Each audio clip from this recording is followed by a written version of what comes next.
So it looks like our so-called savior of democracy, President Obama, has decided to speak publicly about the Great Orange Man. What really annoys me right now, if you're going to card out President Obama as a representation of the norms, this guy isn't the person he portrays. And shockingly, to this day, people think this is one of our better presidents. And you can tell President Obama thinks he's God's gift to the world. And I'm supposed to look at this guy as, hey, I was the serious president. I was the good president. I respected our rule of law. I love free speech. And I'll give it to him. He's really good rhetorically. But then you look at his record. Let's take the most recent example. He said, imagine if I was pulling press credentials from the White House.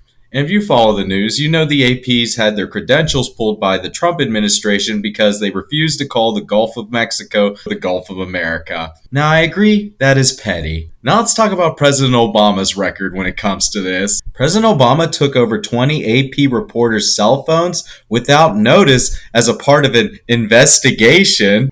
President Obama used the Espionage Act than any other administration in history against whistleblowers. So spare me this idea that you care about information to the American people and freedom of the press. You are the most draconian, and what's worse, having your press credentials pulled from the White House or having your cell phones confiscated and being randomly told you are being investigated? Which one of these scenarios seems more chilling to the freedom of the press? And he's smugly out there saying, hey, imagine if I did any of this. Imagine if I pulled Fox News' press credentials. Yeah, you'll just spy on journalists secretly like James Rosen and tracking his arrivals and departures from the State Department. Guess what? I pay attention, unlike the liberal sycophants who love this guy. Let's take another controversial topic. Donald Trump ignoring court rulings. So we've had multiple injunctions filed against the Trump administration because what these district court judges are ruling is what Donald Trump is doing is unconstitutional. And I agree with them. The rest of us had to follow court rulings. Why is Donald Trump ignoring them?